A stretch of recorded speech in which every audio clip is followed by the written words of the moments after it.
Hi everyone, this is Mr. Oxler, and today's video we're going to be learning about blood cells and blood types. So the most common blood cell that you're probably familiar with due to just the color of your blood would be probably your red blood cells. So red blood cells, also known as erythrocytes, are your oxygen and carbon dioxide carrying blood cells. And they're called erythrocytes, or at least that's the scientific term for them, because erythro means red. And then, as we've talked about before, cyte means cell. So anytime you see a word that says, that starts with erythro or has erythro in it, it's talking about something that's red. And anytime you have a word that has cyte in it, it's talking about some sort of cell. So these red blood cells, what their function is to carry oxygen to cells. The cells are going to use that oxygen, go through cellular respiration, and then those cells are going to excrete their carbon dioxide and send that back to the heart, back to the lungs. So we breathe in oxygen. That oxygen goes to our from our lungs to our heart, to all of our cells.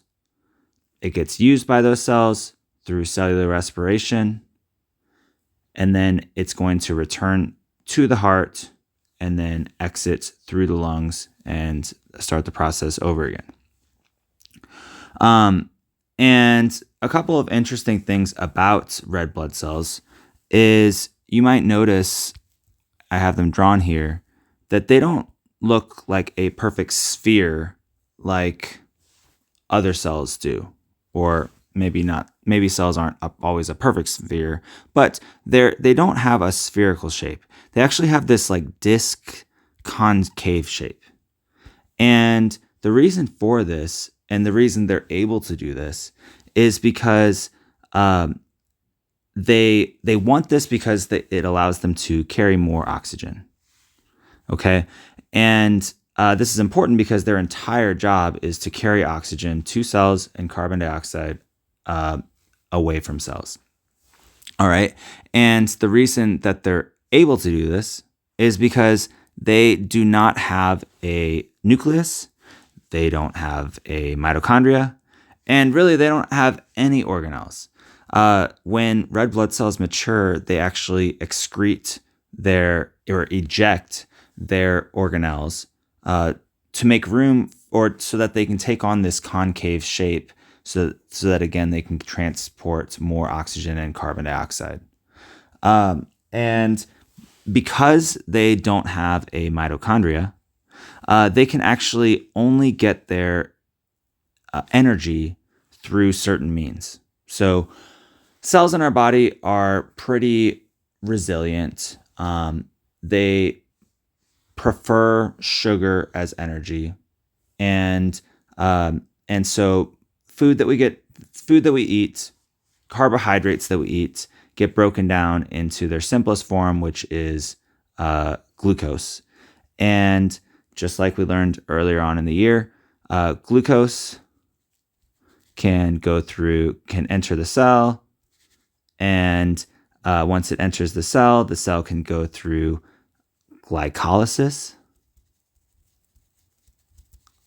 where it takes that sugar, and lyse means to slice. So it's taking that glyco means sugar, taking that sugar, slicing it in half, and taking that 6 carbon molecule of glucose and cutting it into 2-3 carbon molecules in pyruvate. And so that's how cells prefer to get, most cells prefer to get their energy. But if glucose isn't available, most cells can get energy through other means. They can use ketones and other different molecules. But so certain cells, like the brain, heavily prefers glucose for energy. But if there's not any glucose available, it can use ketones, which is something that you're going to get if you are on some sort of no carb or low carb diet. But other cells, like our red blood cells, they don't have a choice.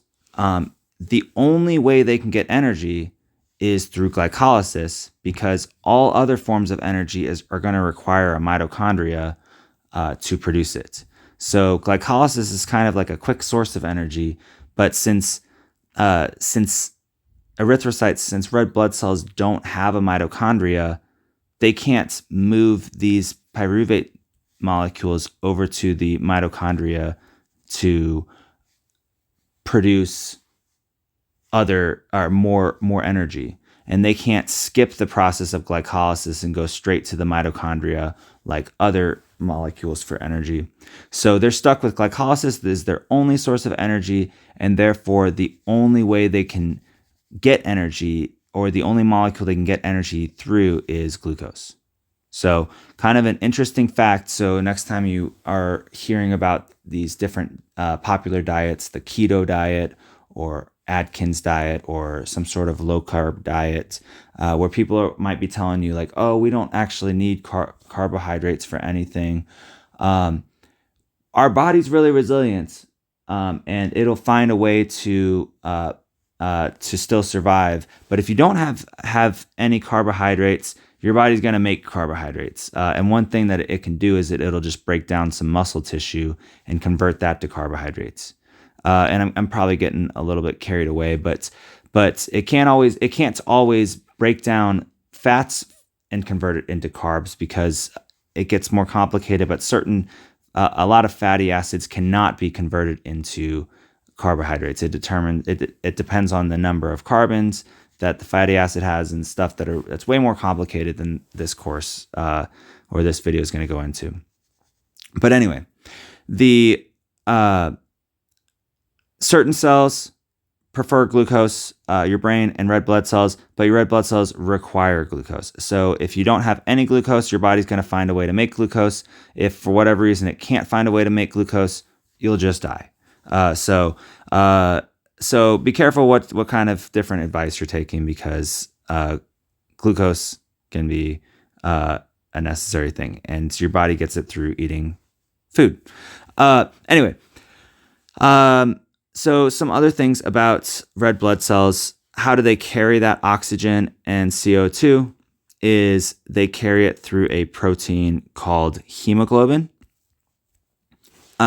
And that is just a protein that is located on the surface of the red blood cells. And like I said, that they have this disc shape so that they can increase the surface area. If the cell was perfectly round, it would have like a decent surface area. But one thing that erythrocytes have evolved to do is, by having this concave shape, it actually has a greater surface area than as if it was a perfect sphere. So that's why that happens. It just makes these red blood cells more efficient, because again, their only job is just to carry oxygen to cells and CO2 away from cells.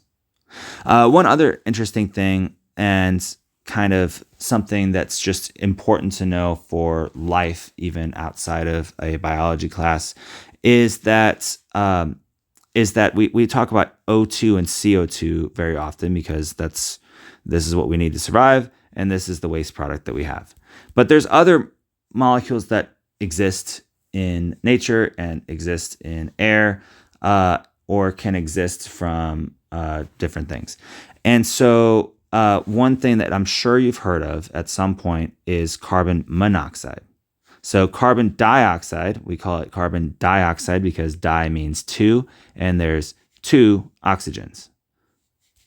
But carbon monoxide, mono means one, so there's only one oxygen. So a carbon with one oxygen. And carbon monoxide is very dangerous, and you might have heard of carbon monoxide poisoning, because if you breathe it in, what happens is our lungs are going to transport it to the red blood cells, and it sticks to the red blood cells a lot better than oxygen and CO2. We say that it has a higher affinity for the hemoglobin on the red blood cells than the oxygen and CO2. And by affinity, we're talking about like the level of attractiveness.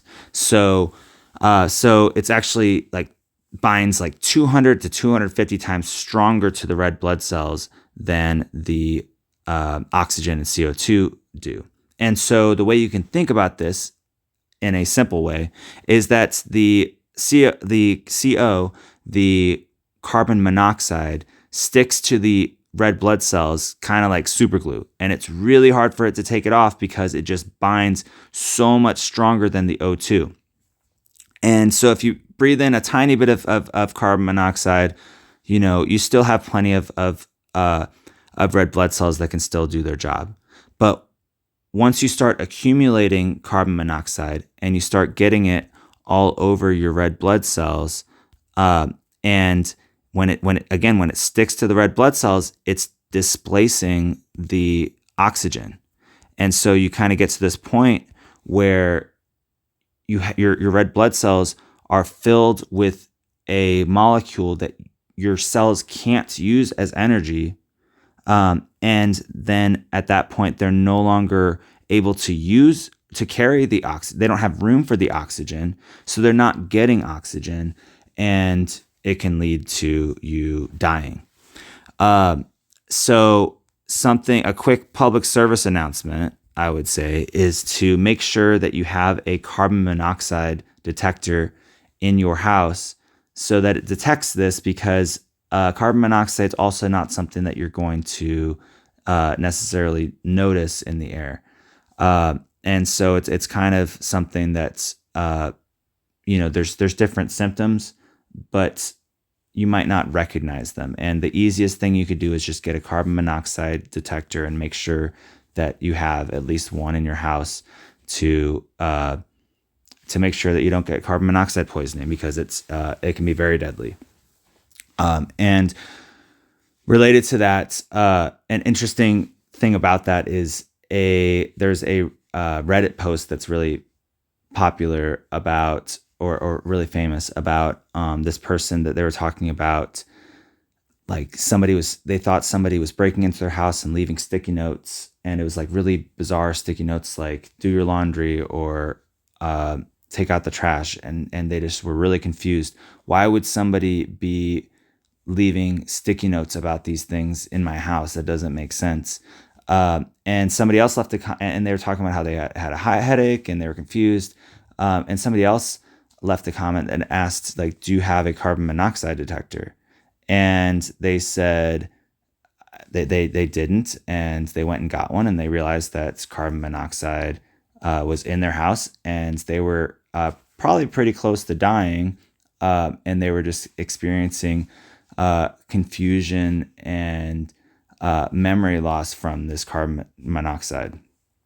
One more last story that I'll tell you that's kind of sad is that someone from my high school, he stayed at an Airbnb, and he stayed in the pool house room that was not ventilated well and did not have a carbon monoxide detector, and he actually passed away in his sleep because the room filled with carbon monoxide, and he didn't realize it, and so he went to bed and he never woke up.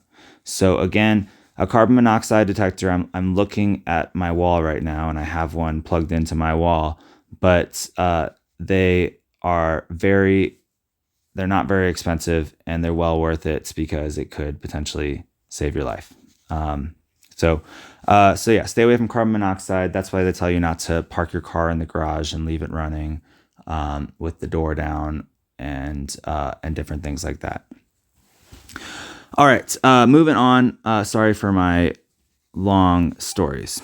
So erythrocytes, again, erythro means red, cyte means cell, so those are our red blood cells.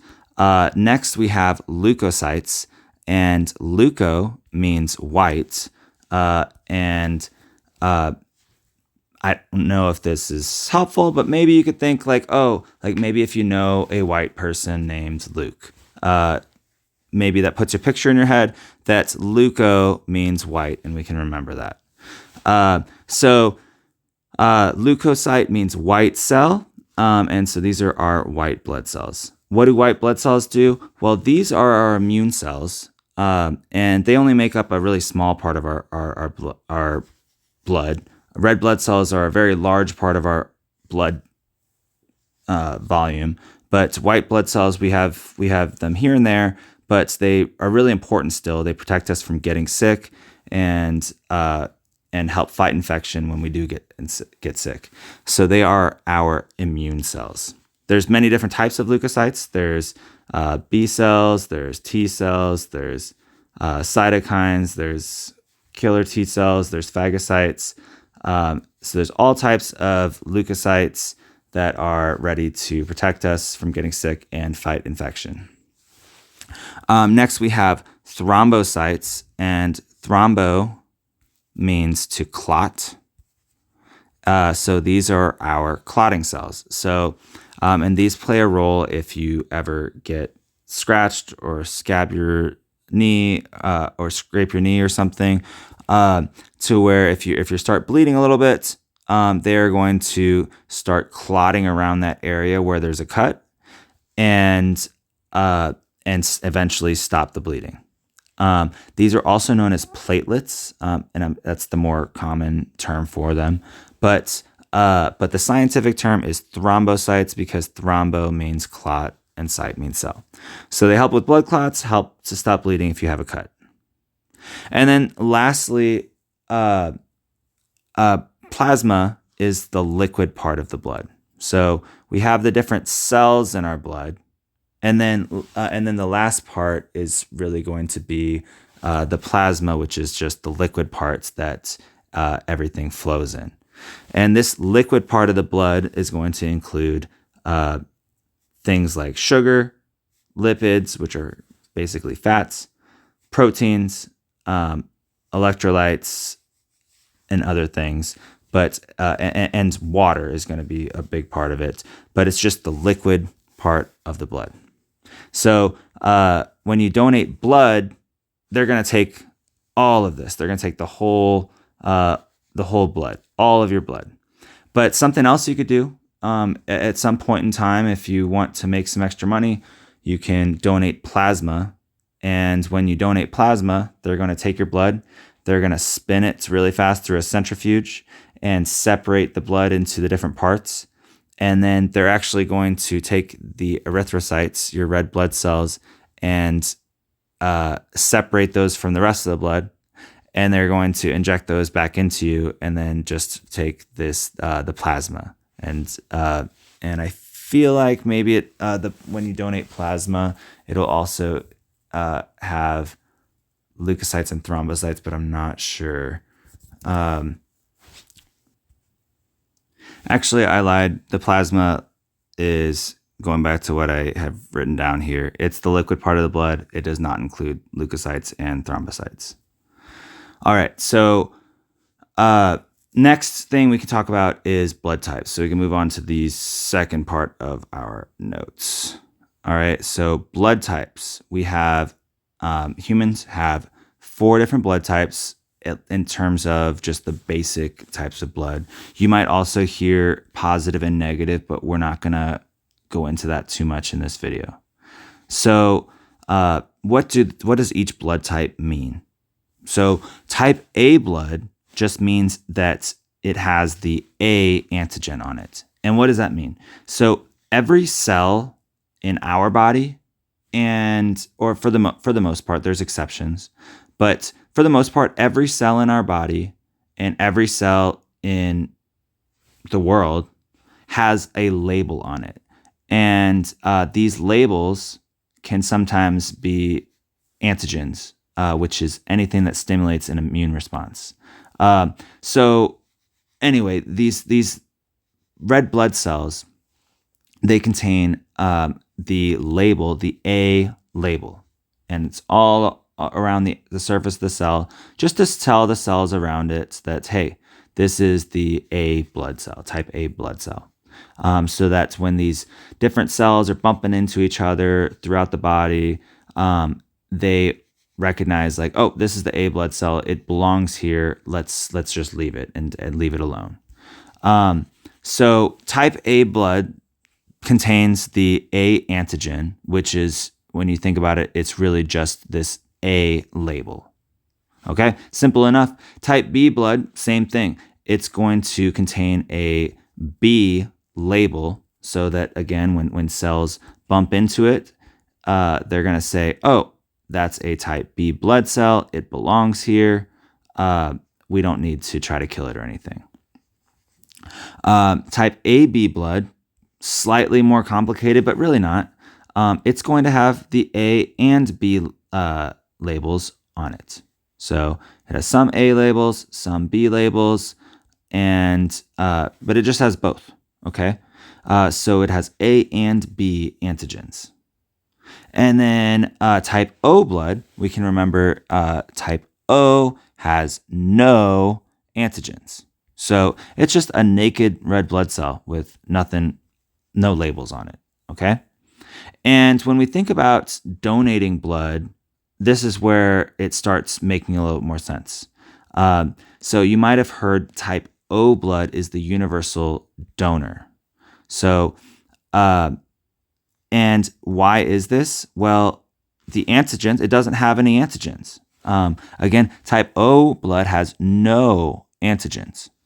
So meaning that it doesn't have a label on it.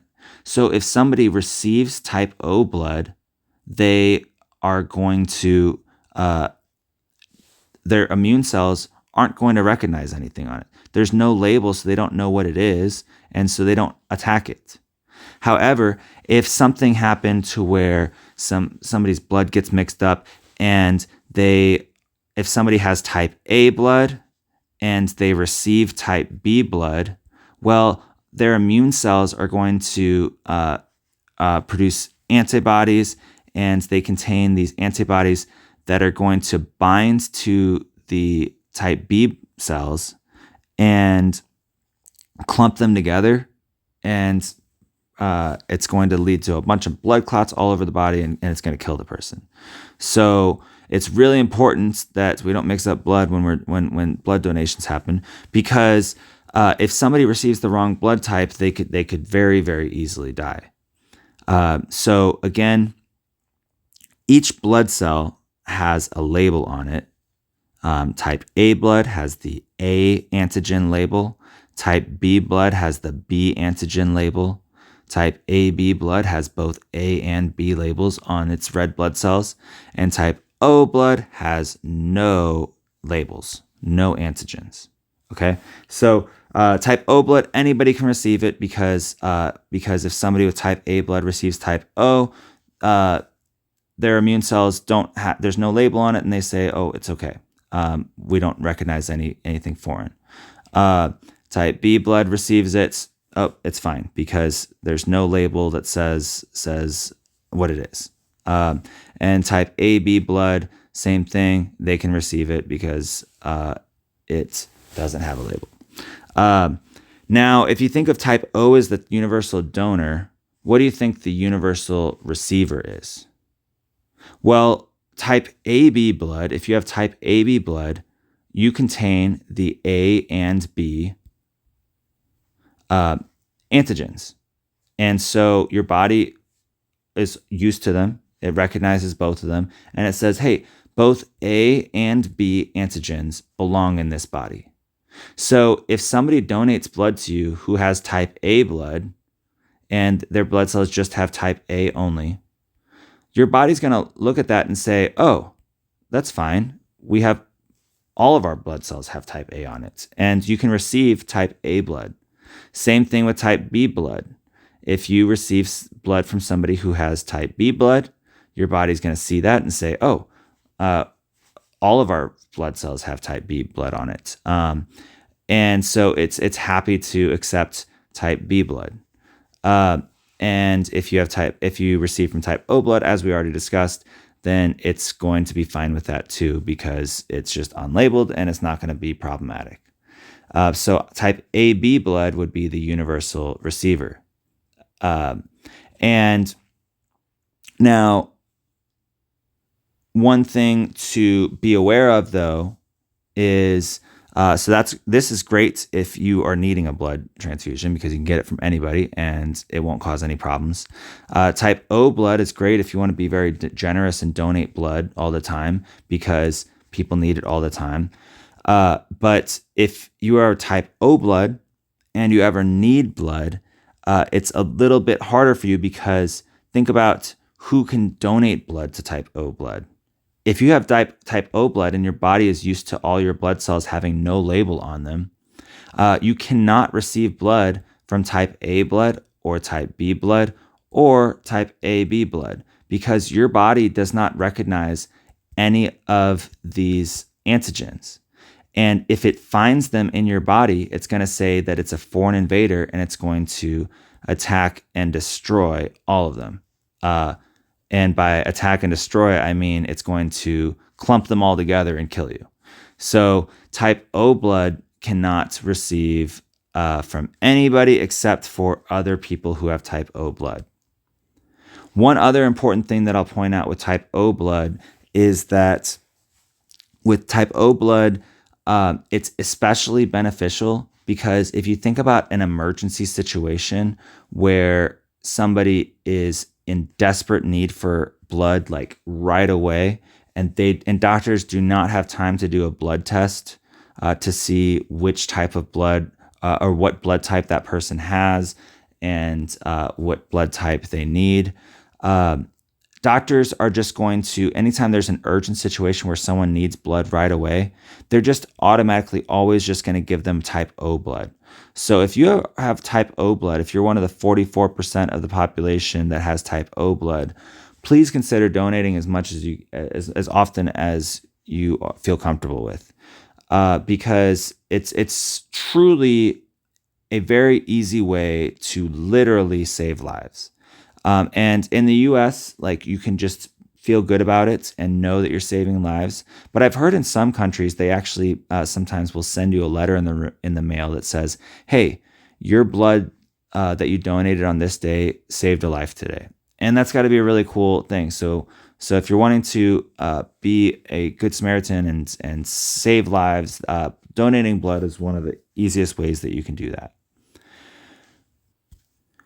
All right, the last thing that I will talk about in this video is just briefly how blood type kits, blood testing kits work. So again, an antigen is anything that stimulates an immune response. An antibody is the thing that binds to antigens. So if your body recognizes an antigen that doesn't belong in the body, your antibodies are going to bind to the antigen to clump them together and then eventually destroy them. And then how do blood type tests work? Well, they use an agglutination test to test the clumping of the particles. So we can see that for type O blood, when you do an agglutination test, there is no clumping because the type O blood doesn't have any antigens for the antibodies to clump to. And with type AB blood, the blood has both A and B antigens, so it's clumping with the anti-A antibodies, and it's clumping with the anti-B antibodies. So it's just clumping with everything. So both of them get clumped. With type B blood, it's the anti-B antibodies. We can notice that they are present, so it must be type B blood. With type A blood, the anti-A antibodies are clumping to the A antigens, so it must be type A blood. And something, a fun fact and an interesting fact is that a lot of middle schools in the United States used to teach about blood types, and they would, when they taught about it and how it worked, they wanted to do a real world demonstration. And so what they did was they sent kids home with blood type testing kits, and they said, hey, here's your science homework. You're going to test your blood type, and then your parents are going to test their blood type.